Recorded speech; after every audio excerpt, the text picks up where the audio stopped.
Hello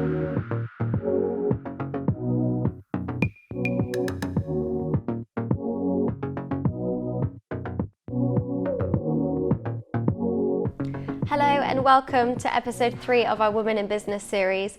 Today we're going to be interviewing Giulia Kapp, who is Head of Marketing at Daikin UK. We're going to be hearing a little bit more about her experience as a woman in a senior leadership position and just about her career journey in general. Well, Giulia, thank you so much for joining us today. It's a pleasure to have you on. Obviously, we are familiar with each other. You were one of the judges at the Southwest Design and Digital Student Awards recently. Daikin is also one of our long-standing clients. So we're obviously very familiar with Daikin here at Proctor's. But for those people that are watching this that may not be familiar, can you give a little introduction about, well, you and your role and who Daikin are? Sure. So Daikin, we're part of the Daikin Group, which is a global company. I believe we employ about 80,000 people worldwide, got sales about 21 billion euros. So it's quite a big organisation. Within the UK, we're about 300 people, so much smaller, but we're working nationally. We sell heat pumps. That's heat pumps for renewable heating within homes and heat pumps for big commercial systems.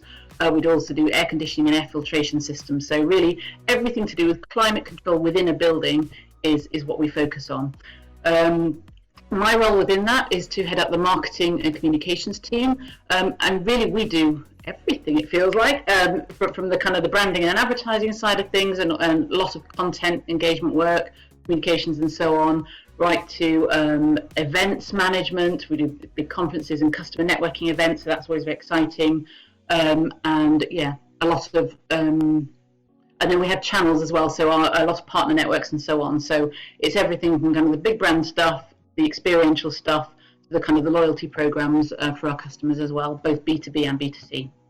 Okay, great. So very varied. Yeah, absolutely, yeah. Yeah, and just out of interest, how long have you been at Daikin? Well, I started in 2014, but they were my client for 5 years actually before that. So my background is marketing agency side, and I won them as a client, I think back in 2009.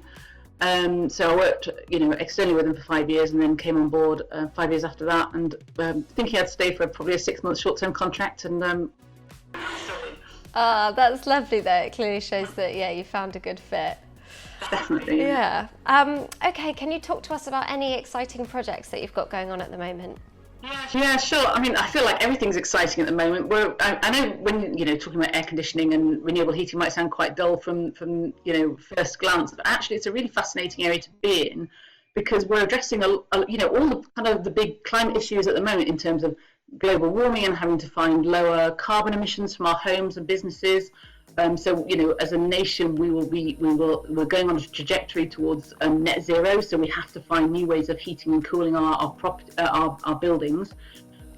Heating alone results. It's responsible for about 10% of our national carbon footprint. So it's a really influential part of the picture. We talk a lot about planes or cars, but we very rarely talk about kind of the green carbon footprint of our homes. So we're looking at renewable energy programs to help reduce carbon emissions. So that's one big area that we're working on. And a lot of my challenge is how we raise awareness of renewable heating within the home. And people tend to think of solar.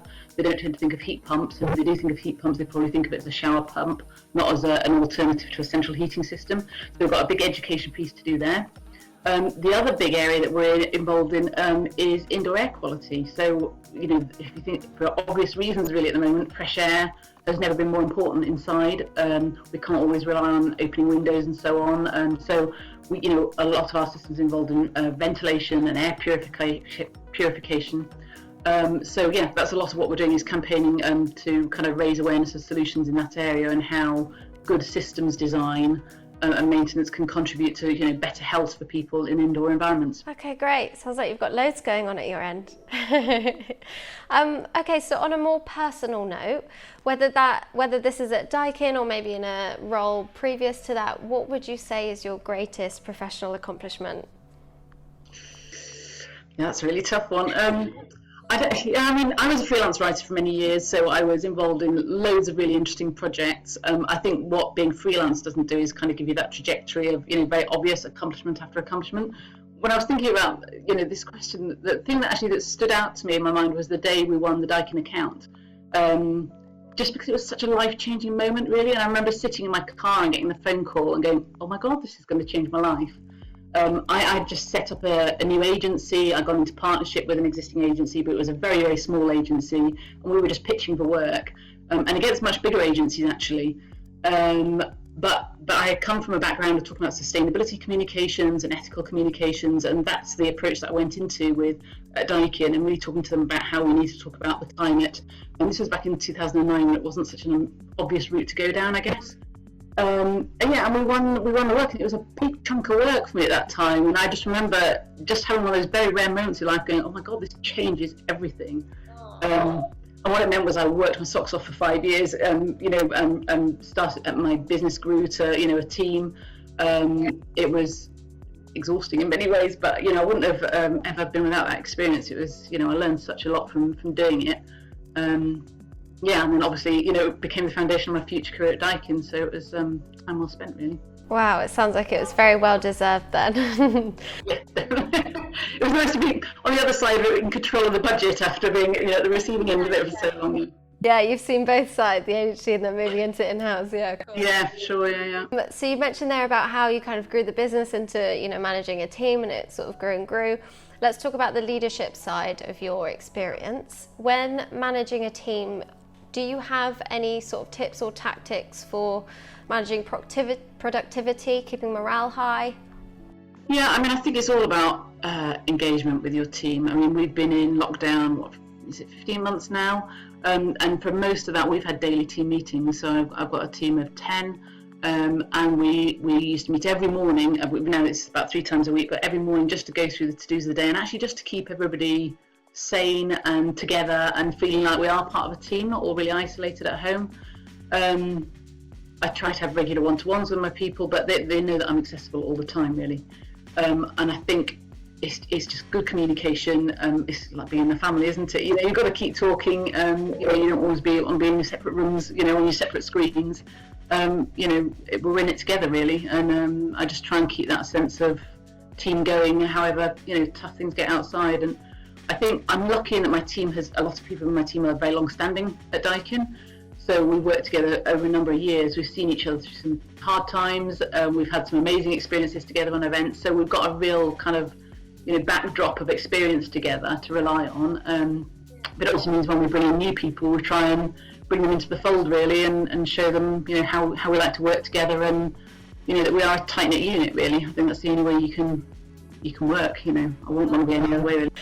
Okay, and then moving on to, maybe more of a tricky question, dealing with conflict resolution within the team. I don't know if this is something, obviously, when you're bringing new people in, there's different personalities. I don't know if you have any top tips for other managers in a position to handle situations like that. Yeah, I think it's a really tough one, isn't it? I think especially when you have a team culture, you want to bring people in who want to work within that kind of a culture, I think, in the right place. So I think getting the right characters on board in the first place, and getting, making sure they understand, what we expect of them. I think, from a soft skills point of view, as much as from a hard skills point of view. I think, again, it probably comes down to communication. Conflict is never a good one. I don't like having those tough meetings. But I think most things are resolved by talking through projects. In my team, there could be any number of us working on a project together, and it's just really understanding roles and responsibilities. It's understanding expectations, making sure people don't feel they're treading on each other's toes, So I think, mainly it's just about, keeping the communication lines open, and being willing to listen. I think this often, probably when I haven't been a great manager, is when somebody's trying to say something, you're like, oh yeah, no, that's fine, and then you come back to and go, actually, no, they had a really good point there. So that's one thing I've worked on over the years, is to, like, even if somebody has a throwaway comment, just really listening to what those are, because actually you get such great insights from the team. Yeah, I think that's a lovely bit of advice. Yeah. That's what I say to my daughters, is always listen before you speak. Yeah, lovely. Okay, another slightly tricky question. With sort of dealing with conflict, or maybe perhaps resistance from team members, whether that's subordinates or others from over your career? Do you think you've ever faced any resistance, particularly because you're a woman previously? It's a really tough one, isn't it? Because I think so much is about subconscious prejudice or unconscious bias or whatever. So it's hard to pin it on people. Yes, undoubtedly they react to you differently because you're a woman. Do they treat you any worse? Hard to know. I think certainly the environment that we are in, it's quite male dominated. It's about 3/4 men. So you have to be used to dealing with it, although I have to say at the senior management level, actually, it's very equal at Daikin. So it's a very good fair spread. But, you are dealing with a largely male workforce. Our client base is very male driven as well. So you have to be, used to dealing with that. I think probably a bit of banter and, jollying along is probably the best way, of overcoming resistance. But it does make me wonder, I suppose, especially when you're in a meeting where you could say something and it just doesn't get heard, and perhaps a man could say it and it would. Sure. There's a fair few meetings like that, and me and another woman in the team gone, And it's interesting actually because having a background in agency, and I came from the kind of the creative department in the agencies as a writer. Again, that's very male oriented, or it certainly was when I started out. And I think, just a bit of sharp humour goes a long way, really. So going back to the management side of your role, what traits do you think a great leader possesses?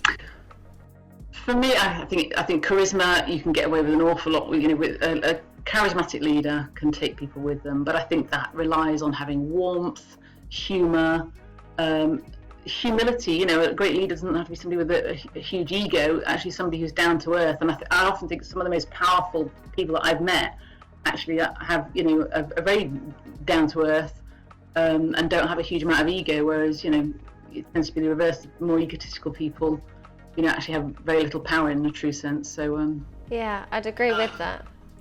I think you have to. It's not like a popularity contest, but I think if you like somebody and you can buy into their vision, and they're going to take you with you, then I think people will do a lot for a leader that they trust and like, really. Exactly, and from a business perspective, obviously, having that charisma and being likable is a massive plus because people will literally then buy into, what you're selling to them. Yeah, I think that's a great point. So going back to your career in general, if you could give advice to a younger version of yourself, now that you've had this wealth of experience, what would you say? I would say don't be frightened of the crises, because actually the crisis often is the base of an amazing opportunity. So, I was made redundant at probably 27, but became a freelance writer and then had a great career out of doing that. I set up a new agency because the one I'd previously been a creative director had gone into administration, so I had to find an income and ended up running my own agency, And then when that had seen its course, that actually gave me the springboard to go to Daikin. So, but change is painful, change is frightening. But every time I've had a change that surprised me and shocked me, and I, was walking along going, I can't see a way forward from this. Something amazing has happened out of it every time. So, yeah, I think just don't be frightened of the scary moments, because they will pass, and they provide the start of something new. So. Yeah, that's great. I think your use of the word opportunity there's really important. It's kind of just viewing anything that could be seen as negative or an obstacle and just seeing it as something different. It's an opportunity. I think that's great. Okay, last question. Looking back, over your experience, what would you say was the most sort of successful strategies or tactics that you've implemented to kind of promote you or your business in general? Again, I think it's don't be frightened to ask. I think, and don't overthink things maybe as well. I think every time I have made a big change in my life, again, I've seen an opportunity and I have gone for it. I got the job at Daikin, realising that they needed, they had a manager that was going in, just linking in with the MD and going, can we meet for a coffee? And I was in the role 2 days later. That's not standard recruitment practice at Daikin, but I knew there was an opportunity there. And same when I set up my business. I think just sometimes you just have to go for it. You might get things wrong along the way, but it can just be a springboard to something, really good. So I think, just don't be frightened of making those big steps, because what's the worst that's going to happen? You can always go back to what you were doing before.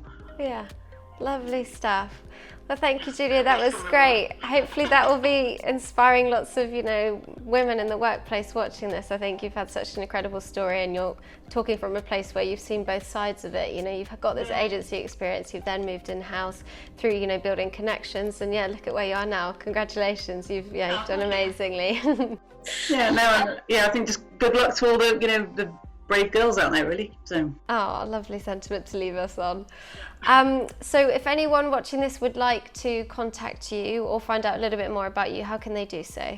They can email me at Daikin, it's kat.g@daikin.co.uk, or look me up on LinkedIn. I'm always happy to, offer advice, or, if people are looking for, work experience, or, want to try and flog me something. Give it a go, who knows? Yeah, your own advice. If you don't ask, you don't get. That's right, yeah. Lovely. All right, well, thanks so much, Giulia. You're welcome. Bye. Bye.